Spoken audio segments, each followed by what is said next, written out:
மத்தேயு 14:30-31. காற்று பலமா இருக்கிறதை கண்டு பயந்து அமிழ்ந்து போகையில், ஆண்டவரே என்னை இரட்சியும் என்று கூப்பிட்டான். இயேசு, அற்ப விசுவாசியே, ஏன் சந்தேகப்பட்டாய் என்றார். அநேக நேரங்கள்ல நாம பார்க்க கூடாத விஷயங்களை பார்க்கிறோம், பார்க்க வேண்டியத பார்ப்பதில்லை. இந்த இடத்துல கடல் மீது நடக்கிறாங்க, ஆனா காற்று பலமா இருக்கிறதை கண்டு அமிழ்ந்து போறாங்க. நம்ம வாழ்க்கையிலையும் சூழ்நிலைகளை பார்க்க கூடாது, மனிதர்களை பார்க்க கூடாது.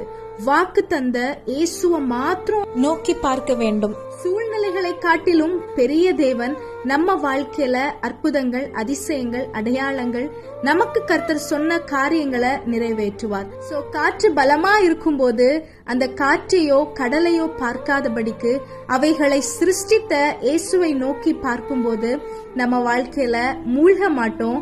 கர்த்தர் நம்மளுடைய கரத்தை பிடித்து நம்மை தூக்கி நிறுத்துவார். ஆமென். Have a blessed day. God bless you.